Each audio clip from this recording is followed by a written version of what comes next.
umumnya mengingatkan imam yang salah baca adalah ketika dia lupa membaca ayat.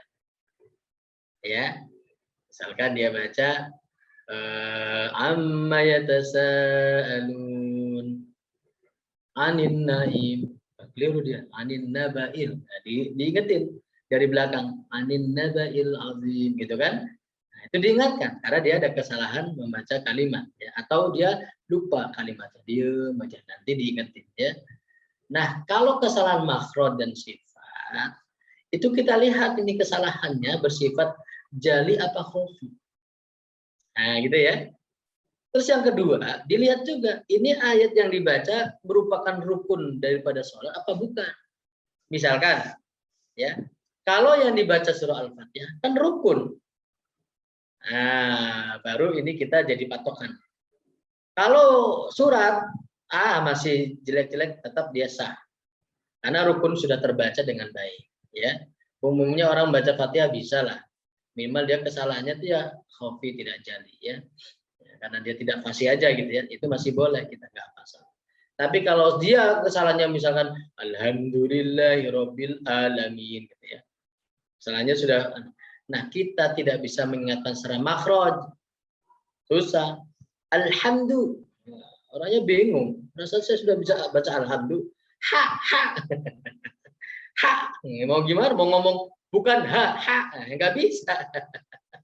Nah, maka sikap kita itu kalau sudah jali, kata guru kami, Kiai Zulhilmi Ghazali ya dari Surabaya, saya masih ingat ngaji ke beliau, kalau memang sudah kesalahannya sudah berat jali dan itu adalah rukun di dalam sholat, ya surah Al-Fatihah, maka kita bisa berniat firaq, firaq atau munfaraq atau berpisah dari jamaah, ya. Jadi kita niat munfarid. Nah, tidak lagi berjamaah, munfarid. Nah, saya pernah kejadian begitu. Saya pernah kejadian, ya. Karena sholat di musola yang tidak dikenali gitu kan, ketemu orang, silakan, silakan. Nah, dia tiba-tiba langsung naik ke depan, ternyata bacaannya menurut saya sudah parah, ya parah. Wah ini parah ini, Fatihahnya nggak benar ini ya. Ya saya munfarid, padahal saya berdua ini. Jadi yang asalnya saya ikut dia, bacaan udah nggak benar, saya nggak ikut gerakannya. Dia ruku, saya sudah munfarid. Ya. Munfarid, akhirnya dia nunggu rukunya lama gitu, kasihan juga ruku. Saya baca, ya tetap tidak mempersingkat bacaan ya, maksudnya tetap baca aja, biasa aja gitu. Malah dia akhirnya seperti nungguin saya jadi gerakannya ya. Jadi setelah salam saya ngobrol, ternyata memang dia bukan ternyata memang orang yang memang bukan ahli Al-Quran dan memang tidak belajar Al-Quran lah, tidak belajar Al-Quran, dan dia memang ya minta maaf waktu itu ya dia ngobrol. Jadi saya bilang saya guru Quran ya, tapi karena kita ngomongnya baik-baik ya nggak tersinggung nih. Saya lus ya, bisa tepuk badannya. Saya guru Quran, saya ngajar Quran. Yang masih muda ya. Yang Mas baca tadi itu banyak kesalahan ini gitu saya jelasin. Kalau dia minta maaf, ya minta maaf. Jadi saya niat munfarid. Nah itu saya mendengar, saya bersikap munfarid seperti itu, saya ikut guru kami ya, Kiai Zulhilmi tadi ya, yang di Surabaya itu, kalau munfarid dibedakan gerakannya. Tapi kata Kiai Fatoni di sini boleh sama gerakannya, tapi niatnya sudah firaq, ya sudah, ya udah firaq aja, ya. Jadi berlepas dari jamaah, munfarid aja, tapi gerakan tetap sama. Yang penting bacaan masih bisa mengikuti. Artinya bacaan rukun-rukunnya ya sesuai gitu. Tidak ada masalah. Ini untuk menjaga perasaan imam. Nah, gitu. Nah, jadi guru saya bisa berbeda, tapi kita bisa ambil mana yang paling kita bisa ikuti gitu ya. Nggak masalah ya. Jadi gitu ya. Jadi kalau ada kesalahan makro dan sifat yang sampai merusak bacaan bisa kita munfarid. Tapi kita lihat rukun bukan. Kalau hanya sekedar surat-surat Al-Quran, misalkan surat ya setelah Fatihah lah ya, yang sifatnya sunnah, maka ya tidak ada masalah, nggak apa-apa lah, ya. Nah, saya juga pernah mengalami, ini pengalaman lagi nih, ketika saya bermakmum dengan imam yang bukan imam yang biasanya, dia tiba-tiba maju karena tidak ada imam, merasa tidak ada imam dia maju, ya. Saat itu masih mahasiswa ya di Surabaya. Kemudian memang tidak terlalu salah bacaan Fatihahnya, tidak terlalu salah ya. Hanya di surat-suratnya dia banyak yang salah, panjang pendeknya salah ya. Nah, setelah selesai sholat, selesai zikir, setelah selesai ba'diyah sunnah, saya nunggu di pintu luar. Saya nunggu karena jiwa mudanya masih kuat saat itu ya, pengen banget ngomong. Ketika ketemu sambil jalan berdua, nggak ada yang lain. Negornya memang harus berdua ya, jangan di depan orang banyak negor. Dan saat itu saya nggak negor, saya hanya nanya, Pak, maaf, Bapak belajar Qur'annya di mana? Belajar Qur'annya di mana? Wah, dia langsung minta maaf. Aduh, minta maaf. Saya sebetulnya nggak belajar Qur'an katanya. Nggak punya guru Qur'an. Jadi pokoknya belajar dengar aja. Tadi banyak salah ya. Ya iya begitulah. Gitu. Jadi akhirnya dia dengan hati terbuka, lapang gitu ya, mengakui kesalahan bacaan. Ya. Jadi ini juga bagian dari cara bagaimana mengingatkan orang yang salah dalam baca Quran. Ya, saya sendiri pernah ditegur, pernah ya. Saya sendiri pernah ditegur, karena saya juga imam di salah satu masjid ya di sini di Bogor. Ya, setelah salam saya berbalik kanan, balik badan gitu ya. Agak lama setelah jamaah agak menghilang gitu ya, tinggal sedikit. Tiba-tiba ada orang datang ke depan. Nah, dia menegur. Bacaan saya yang kata dia salah.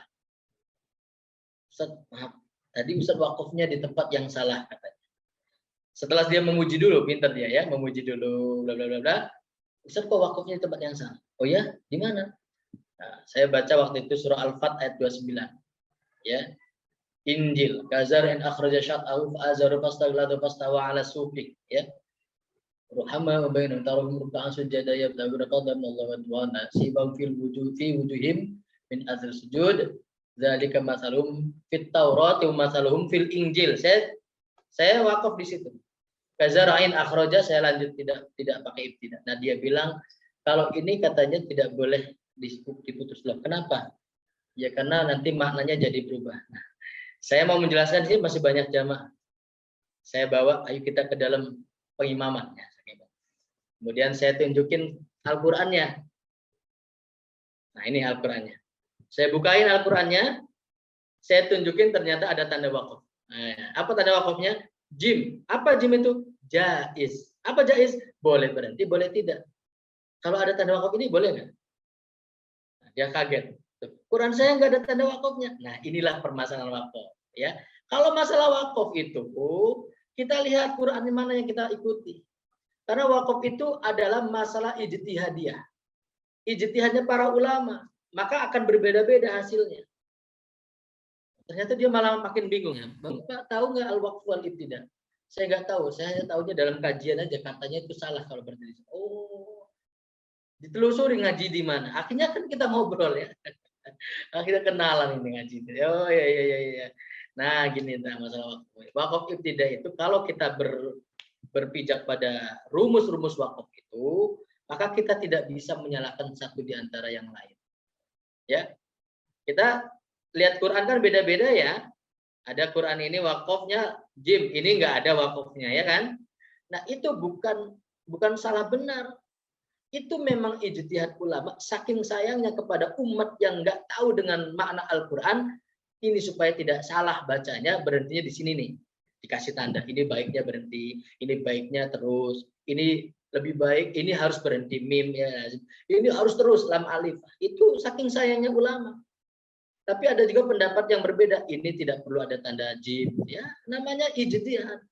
Jadi kalau dalam hal bacaan itu bersifat tauqifi, tapi dalam hal penulisan membubuhkan tanda baca dalam ilmu dobat ya, ilmu dobat itu sifatnya adalah ijtihad. Makanya kita nggak bisa tuh mengatakan Quran Indonesia bukan Rasul Utsmani. Loh, kata siapa Quran? Karena nggak ada tulisannya bi Rasul Utsmani katanya gitu. Loh, jangan itu yang jadi patokan. Tahu nggak Rasul Utsmani itu apa? Kalau tahu definisi Rasul Utsmani, dia tidak akan mengatakan bahwa Quran Indonesia itu bukan Rasul Utsmani.